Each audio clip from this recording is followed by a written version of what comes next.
David H. Koch Fund for Science, supporting NOVA and promoting public understanding of science. And the Corporation for Public Broadcasting, and by PBS viewers like you. Thank you. Additional funding for Mystery Beneath the Ice is provided by the Candida Fund, investing in transformative leaders and ideas.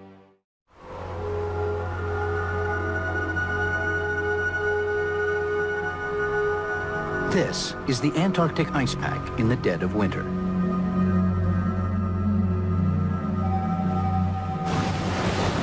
Conditions here are so harsh that few ships would dare to enter.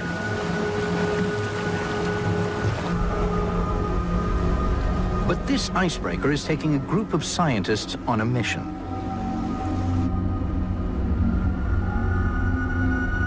Something unknown threatens the most extensive natural ecosystem on Earth. The food web that sustains all life around the vast continent of Antarctica. A place as remote as it is beautiful.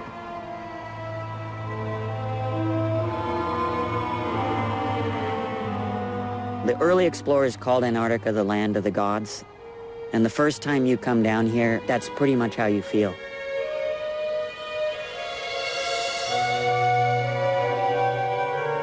It's giant mountain ranges that descend directly down into the ocean. You have it carved up by glaciers, you have icebergs all around. It's just a spectacular, stunning place. And the waters here teem with life. If we look at the seas around the Antarctic Peninsula, we have the most fantastic wildlife. Massive diversity, iconic animals. Antarctica is home to tens of millions of penguins, millions of seals, hundreds of thousands of whales. But all these creatures depend, to a greater or lesser extent, on a single species. Antarctic krill. The Antarctic krill, Euphausia suburba, is a shrimp-like organism about the size of your little finger. And it's the key link in the Antarctic food chain. The whales eat them, the penguins eat them, the fish eat them, the seals eat them. There are thought to be perhaps 500 trillion krill in the waters around Antarctica. Just as well, one whale can consume 1 million in a single meal. Krill essentially support all this life we see around us. But there's a threat to life in Antarctica. Evidence suggests that the population of krill has been in decline. Still, the most effective way to do a krill census is to drag a net through the ocean and physically count them. But if you compile all those records, the general trend suggests that they are declining. In some areas by 90%. So, yeah, it's pretty significant. And it's a potential disaster for wildlife. Many of the penguins come back to the same location and breed year after year. So if the krill disappear in that location, those penguins are toast. Already, some penguin populations on the Antarctic Peninsula have declined by as much as 85%.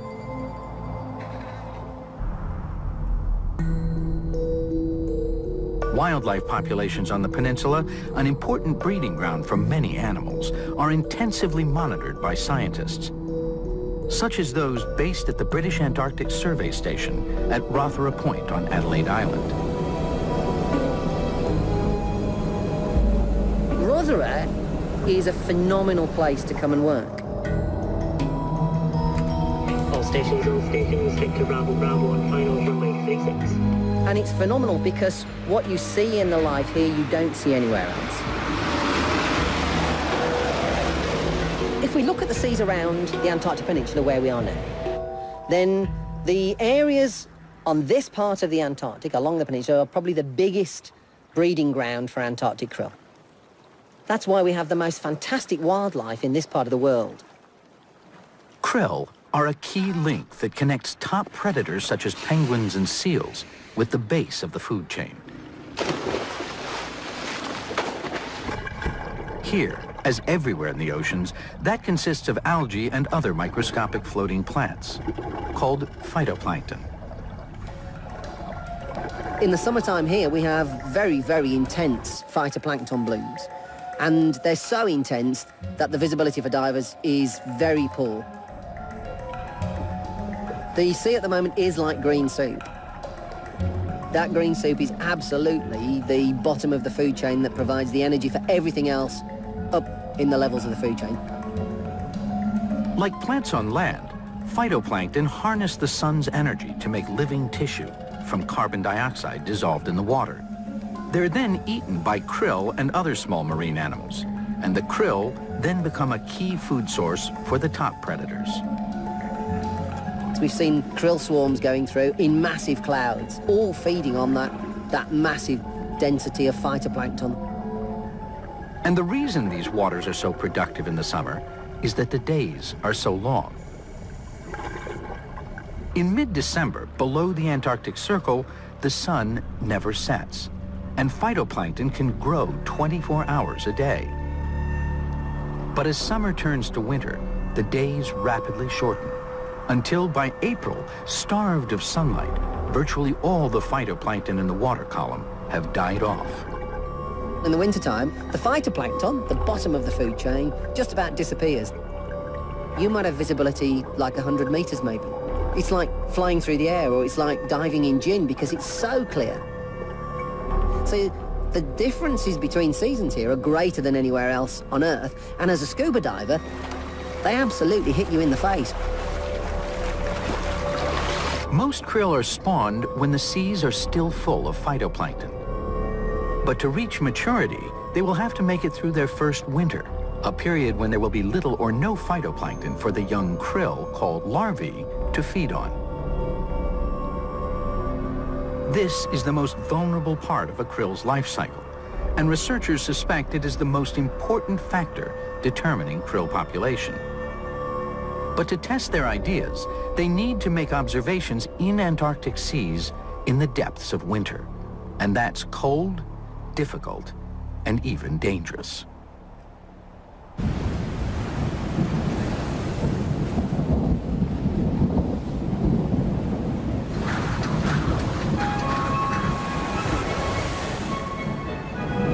It's August. At a port on the tip of South America, 50 scientists embark for Antarctica. These are some of the world's leading experts on krill and the Southern Ocean. Their mission is to try to find krill larvae, observe their winter behavior, and so shed light on why their population has declined so drastically. Is it science or is it adventure? I would say it's both, to be totally honest. I don't think that many people have the opportunity to make a winter cruise. These cruises are extremely rare. The big challenge for krill larvae is surviving the Antarctic winter. But the question is, how do they do it? And if we understand how they can do it, we can understand how changes in the planet might affect their ability to do it. Leading the expedition is Chief Scientist Bettina Meyer from Germany's Alfred Wegener Institute. Very fast, everything. I'm pretty sure that we will find krill. The question is how much krill we will find. But I think you always have to be optimistic, and I'm an optimistic person.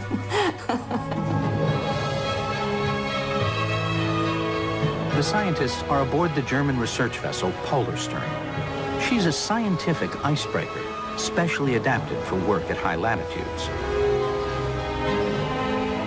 The first leg of her 9-week voyage will take her east, across the Southern Ocean.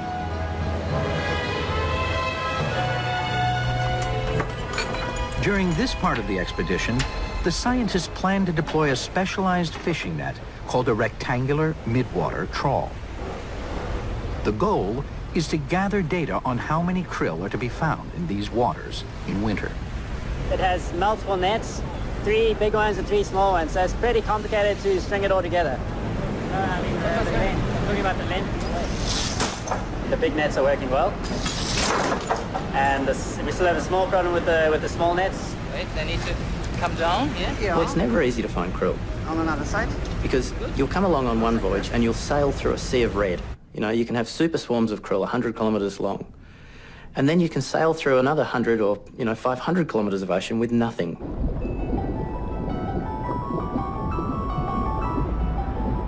Krill are a schooling animal. There's no two ways to look at it. The krill in a school is dazzling. One krill by itself wouldn't last, 2 seconds in the Southern Ocean. The krill itself is basically a feeding machine in the middle, an optical machine at the front for detecting where other krill and predators are with the big eyes, and then at the back end is the propulsion system, which is 5 swimming legs, and they're just constantly pushing the krill through the water. Krill have a very fine feeding basket at the front. They have 6 pairs of thoracic legs, if you like. They're the front legs, and they form what's called a filtering basket. And that allows them to sieve out, almost the smallest phytoplankton in the sea. It's almost like humans being able to feed on dust. If we could sieve dust out of the air, we'd be doing what krill can do in the ocean. Be careful. On deck, they're finally getting the trawl into the water. Trawling is the best way to directly survey life below the surface. So biological oceanographers, like Brian Hunt and Evgeny Pakamov, never lose an opportunity to sample the waters. But a single trawl on its own won't tell them much. It was only by combining the results from thousands of trawls like this, taken on hundreds of different cruises, that scientists realized there was something strange happening to the krill population in the Southern Ocean. The man who led the project was British oceanographer Angus Atkinson. He found records dating all the way back to the 1920s. We realized there was a lot of data lying around in various old notebooks and in data archives that hadn't ever been put together. I was involved in Nature paper led by Angus Atkinson, which allowed us for the first time to estimate the distribution of the krill around the Antarctic continent. We had about a dozen countries' data that we compiled into this central database that we called Krillbase. The combined data from nearly 12,000 net hauls revealed patterns that were not immediately apparent from the individual results. We were able to reconstruct the changes of the density of the krill over past about 25-30 years, since about mid-70s. Strikingly, they found that the krill population varies a lot, shrinking and growing from year to year. Krill abundance varies tenfold from one year to the next, so obviously we need to know what is causing that. But the combined data also revealed a long-term trend superimposed on the annual variations. Remarkably, what we found is a significant decrease in the krill density. It's about an 80% decline over 30 years. So that's a significant decline in the abundance of krill. In the 10 years since Angus Atkinson published his findings, most krill scientists have come to accept that krill numbers have indeed declined dramatically. But why? There's an important clue hidden in Angus's data. A clue that now takes Polarstern due south, towards the ice.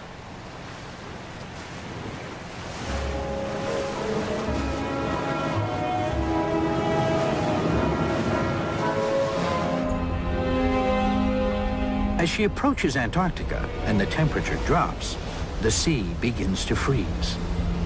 I mean, you spend a long time sort of bouncing around the ocean on a voyage to, to the sea ice to do work. And you can't help but get a little bit excited when you start to get in there.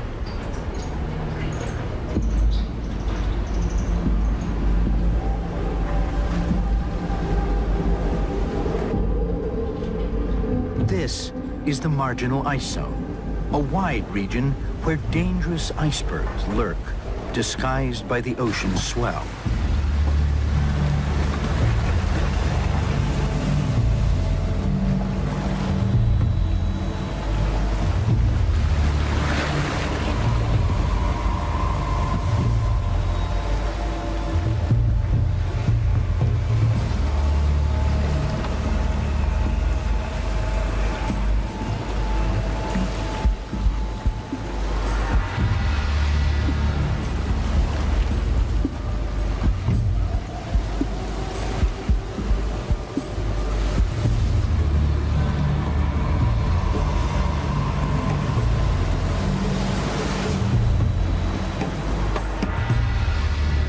people wouldn't understand how much there is to know about sea ice.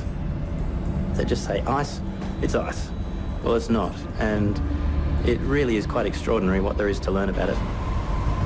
It is the structure which this ecosystem is built on.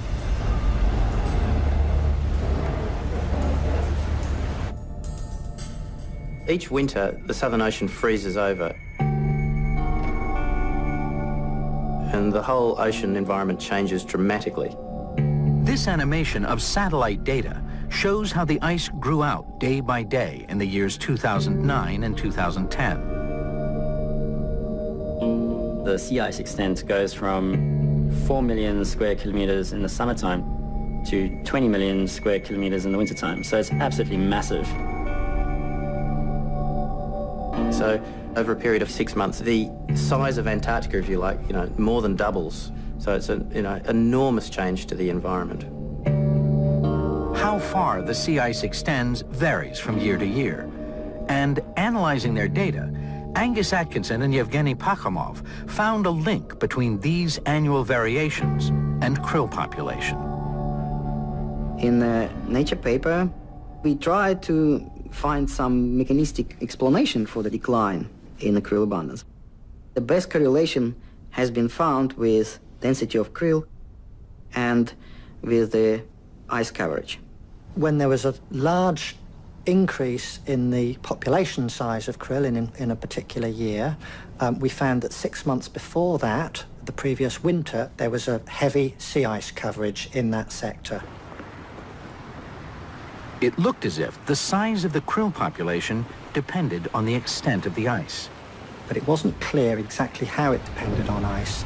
Is it providing the krill with shelter to hide away from predators, for example? Is it providing a food source? Is it just certain types of ice that are useful? Is all ice the same? And that means actually going into the ice, looking at the actual effects, how ice affects the survival of these krill.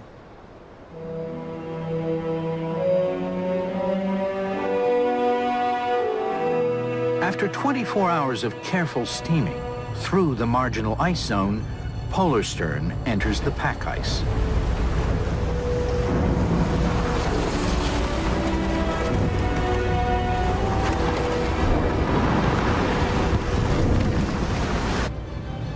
The icebreaker has a double hull and a sharply sloping prow, designed not to slice through the ice pack, but to ride up over it and crack the ice open with her weight.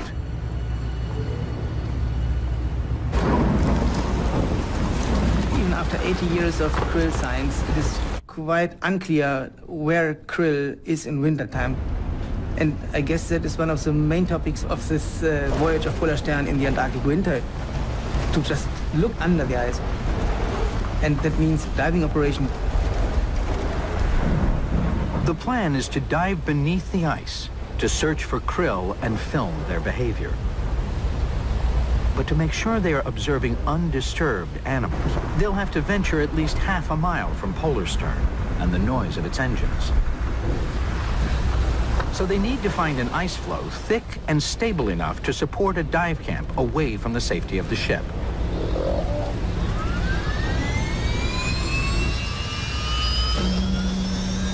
To help them find the right flow, they will scout the area ahead with a flying instrument called the EM Bird.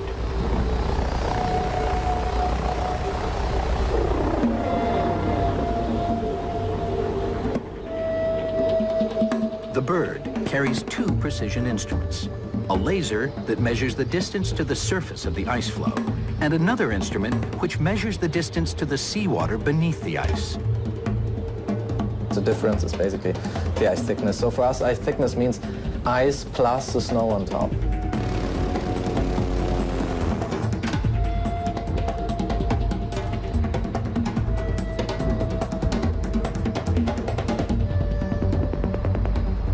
The Bird reveals a strange world of flows of varying thickness, divided by ribbons of open water, which look almost like rivers on land.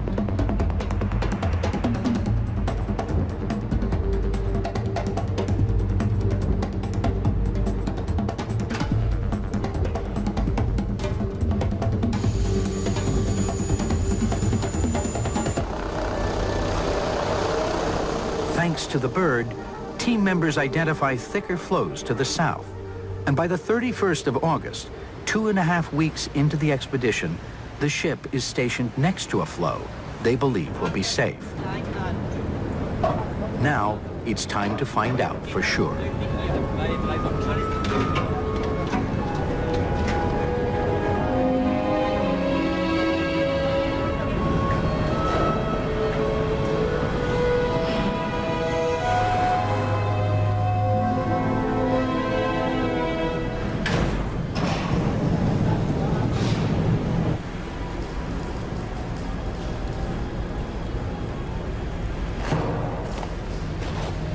When we first stepped on the first ice floe, yeah, it was a feeling maybe a little bit like, you know, the first man on the moon had, you know?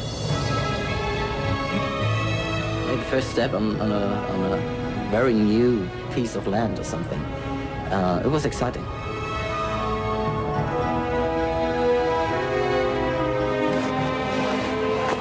You have to keep it in mind every day that you're walking basically on the ocean surface, and you have 4,000 meters of water under you. It's absolutely astonishing. But it's not the surface of the ice that interests the scientists. It's what lies below. And that means venturing beneath the ice, in winter, in Antarctica.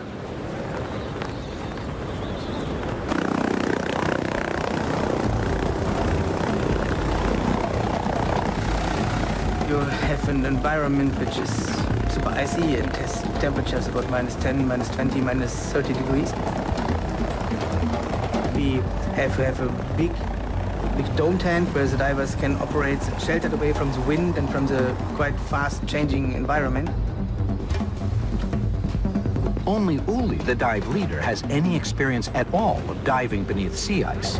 And an operation on this scale, in the middle of the shifting ice pack, has never been attempted before.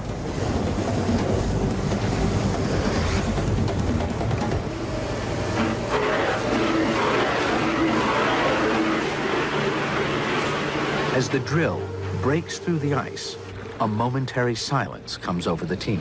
All of us sort of looked at this entry hole with sort of mixed emotions. How will I react? Will I be able to do my work down there? Will I be able to function? Outside the dive tent, wind chill makes it -58. Inside, the divers prepare to enter the water for the first time. To get prepared for a dive needs a lot of time. You have a mixed feeling. You don't know what is under the ice, you know? It was not very secure. You need to secure yourself. Some claustrophobic feelings were always present. Uli has recruited a team of scientist divers experienced in marine ecology, which usually means surveying the life on the sea floor in relatively shallow seas. I have never dived in the ocean before, not in the ice, not in the ocean. I mean, it's not just the ice, it's also more than 4,000 meters deep where you dive. So it is different. No, of course I was nervous because it is a new thing and there's a lot of effort being made around you and I don't want to disappoint anybody. So I think it was excitement and also nervousness. But I guess you have to be nervous when something new like that comes around.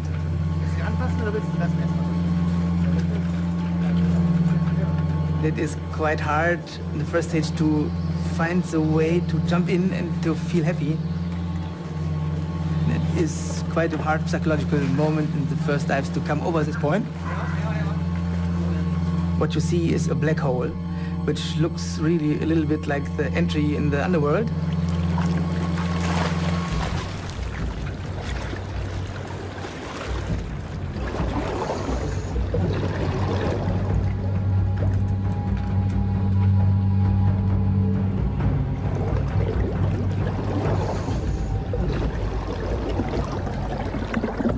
And then you dive down, you need 1 meter to go down, and then you just see the white of the ice.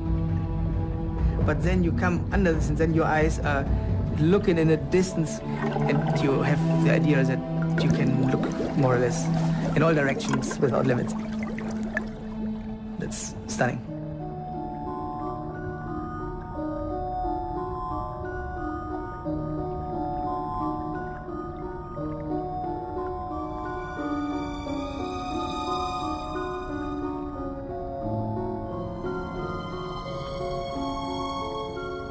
The first surprise is how varied the under-ice landscape is.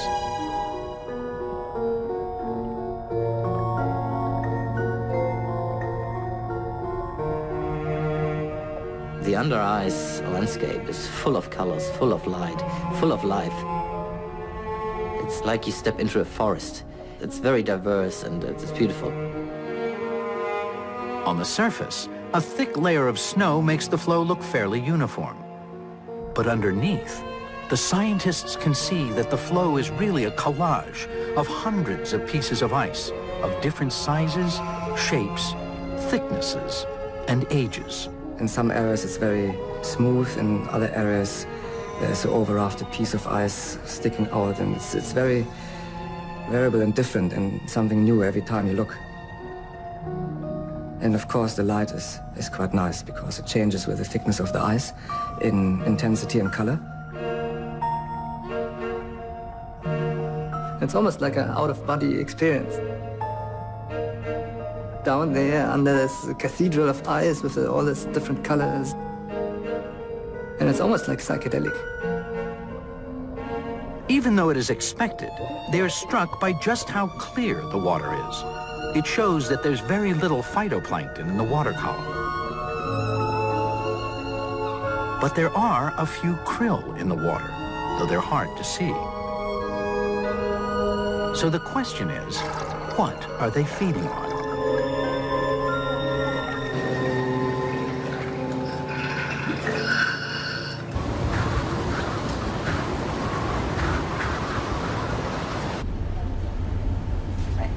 Okay. Larvae are being spawned, if you like, at the summer and end of summer. And so as all the primary production of phytoplankton is finishing up in the Antarctic, that's when they're coming up and looking for their first lunch, if you like. At that time, they have to eat something. If they don't eat within 15 days, they die. So I'm really intrigued to have a good look at some of the behaviour, the things that we can't normally see from a dead sample, to try and understand a bit more about this puzzle of larval feeding and how they get through this period of food scarcity.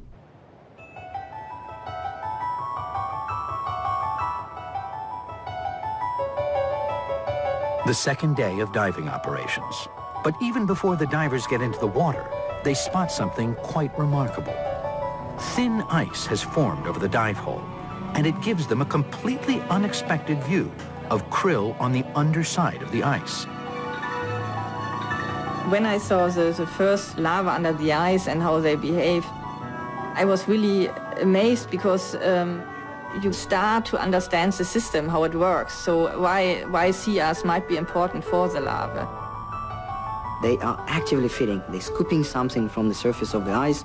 It could be bacteria or it could be microzooplankton. The krill appear to be grazing on an invisible film of microscopic living material on the underside of the ice. We've seen a very thin layer of ice over the dive hole, and the larvae orientate themselves upside down to it, working their way across it, scraping that biofilm off. I mean, it's incredibly tedious, way to feed, but if there's something there and nothing anywhere else, and you're going to die if you don't do it, you go for it. But how well are the larvae doing on this meager diet? To find out, they need to catch some. I saw these larvae, it was wow. And we took samples, of course. We had a Masma pump, which allows us to suck in the larvae in a very smooth way, that they just get sucked in and are in perfect physiological conditions for further experiments on board. This is the first time that the diver catch the krill. Oh, come on here. Woo! And now we were really surprised that they were there, and so everybody was very excited and started with the hunting.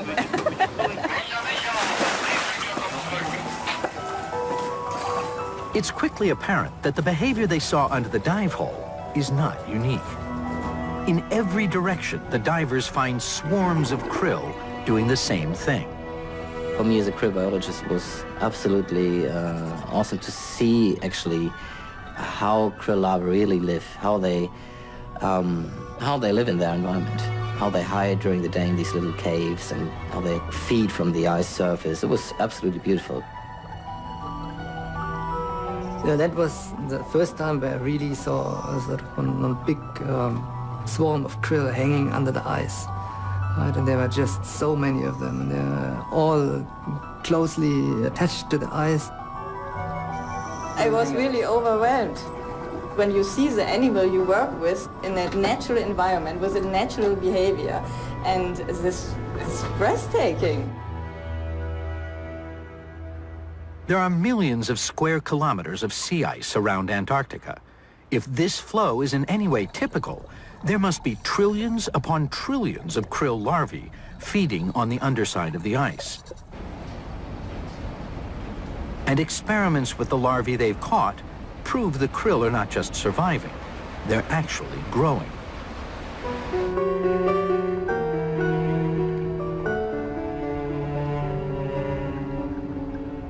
As krill grow, they molt, throwing off their old skin like a snake.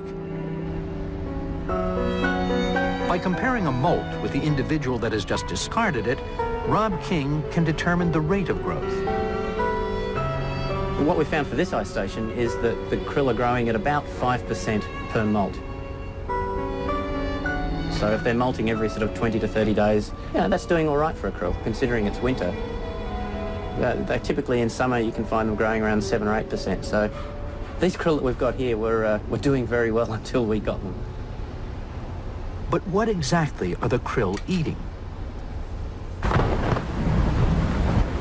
Scientists have known for some time that there's more to sea ice than just frozen water. As the polar stern fights its way through thick floes to a second dive location, what's hidden within the ice becomes clearly visible. Floes crack open and turn up, and you can see down the section. Some of them are just rich green, brown colored.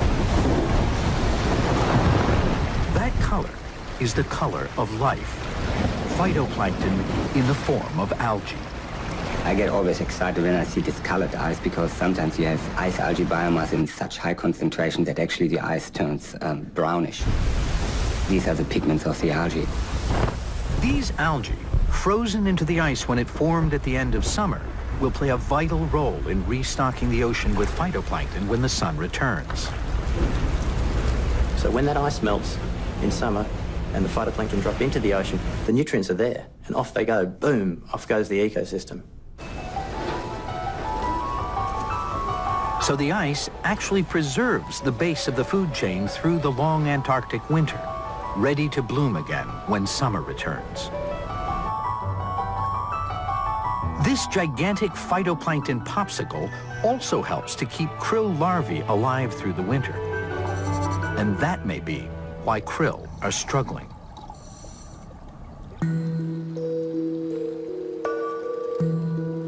For in their most important spawning ground, the Antarctic Peninsula, the popsicle is changing.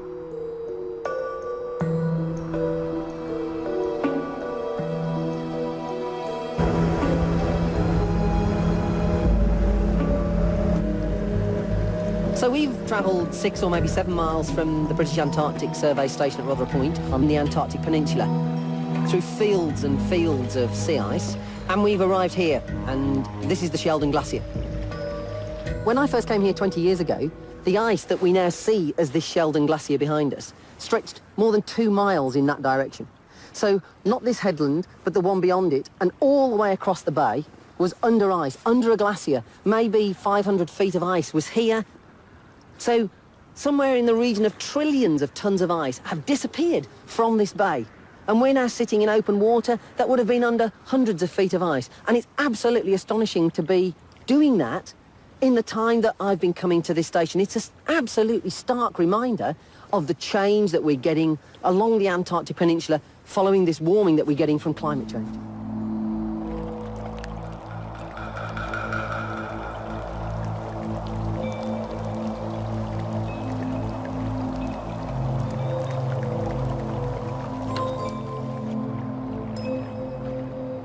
This area in about the last 50 years has warmed up by 7 degrees Celsius. So that's 11 or 12 degrees Fahrenheit. And it's about 5 times the global average temperature change. And this area is so poised around the freezing point that much change is just a really profound fundamental change in this system. The biggest change is not how far the ice extends. In fact, the total area of the Southern Ocean that freezes in winter has increased slightly in recent years. Instead, what's changing on the peninsula is how long the ice lasts and when it forms. Every year, it's freezing later and melting earlier. Over the last 30 years since we've had satellite technology, what we've seen is the winter sea ice season, when it grows out, is 90 days shorter. And again, if you think of that from your own perspective when you're sitting at home in wintertime and someone is saying we're going to change winter by 90 days, that's a huge effect. One effect is on the content of the sea ice. If the sea starts to freeze in late summer, the ice will incorporate lots of phytoplankton. But ice that forms later, when the days become short and the phytoplankton has started to die, will be different.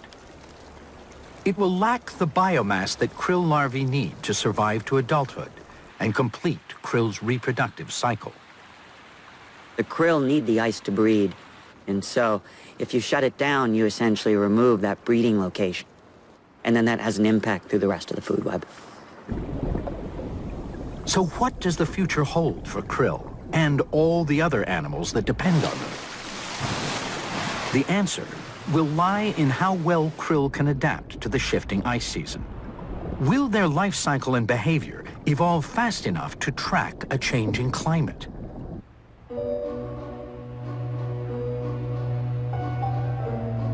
It's 6 weeks into the voyage, and the Polar Stern scientists are continuing their investigation of krill at a second dive location 700 miles further east in the Weddell Sea. They're intrigued by a fascinating contrast in krill's daytime and nighttime behavior. It was first spotted by Rob King. Aboard the ship, Rob and his colleagues have been experimenting with a different way of collecting krill. They're using an adapted fish pump, normally used in fish farming, to suck krill directly out of the water beneath the ship's keel at a depth of about 20 feet. And Rob has noticed a very surprising pattern in when he catches krill.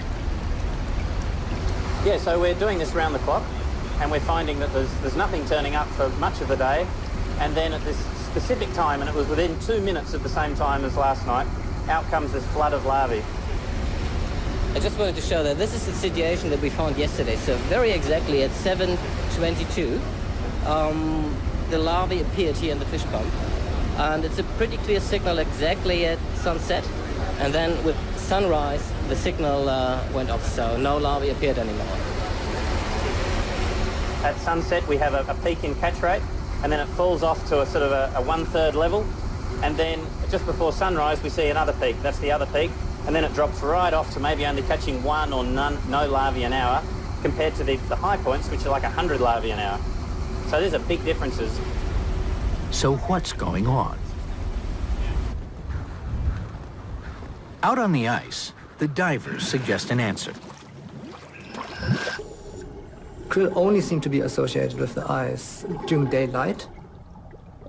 And it seems that once it starts to get dark, then they start to pack their bags and go back into the water column.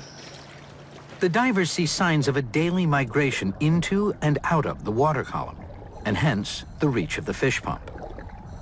Having observed that, we wanted to quantify that with these transects, and therefore we dived during the day and then also during the night, doing the exact same transects, where we follow a line that has been mounted under the ice beforehand.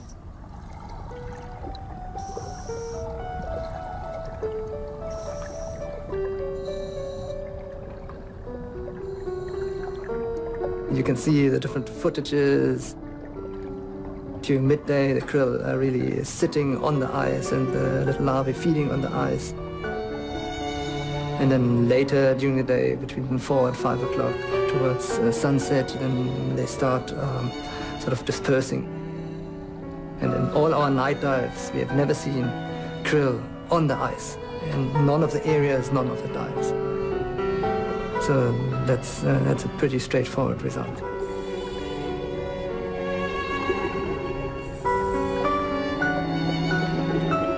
In the daytime hours, they're probably sticking very close to the ice and not moving away from it very much so that they can't be taken by predators very easily. And then at night time, they can come out of those areas because it's harder for predators to see them, and they can feed in the open water as well. Under the ice, light levels vary a lot, depending not just on the time of day, but on the thickness of the ice and even the weather. But the daily migration of krill from the ice to the water column is strikingly punctual. The numbers we get each night are different, but we see this clear start. And the question we're interested in is there a clock running in these animals? The circadian clock is the clock that controls sleeping and waking and those really sort of basic behaviours in humans, but it also works in other animals as well. It looks as if krill's daily feeding patterns are controlled by an internal circadian clock that is regulated by exposure to light. But everywhere on Earth, except near the equator, the length of the day varies with the seasons. So in many species, the circadian clock has a second, equally vital function. It controls seasonal behavior. Because if you see what the circadian clock basically is doing, it's measuring day length. So if over the season day length is changing, the circadian clock can perceive that, can measure that. But obviously day length is not something that's affected by climate change. So if krill's seasonal breeding behavior is controlled by day length rather than a climatic variable like temperature, that could make it much more difficult for them to track the shifting ice season.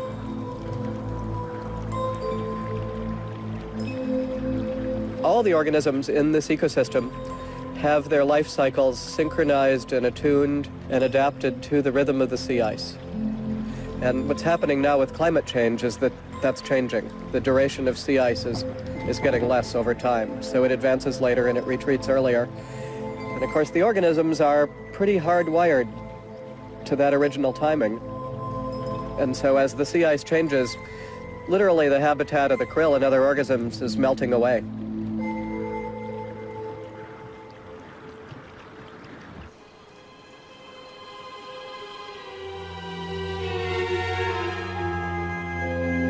Polar Stern and her scientists have spent 6 weeks in the winter pack ice. It's time to head north again. There's one last series of dives to observe krill in the marginal ice zone.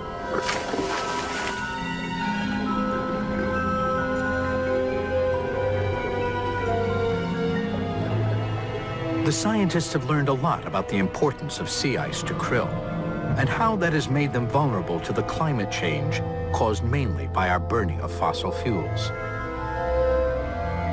It took the Earth tens of millions of years to make oil, and humans will have burned it in a few hundred years. That experiment has happened, and now we're going to see where that experiment's going to take us. Krill will find it hard to change their behavior. So the question is, can we change ours?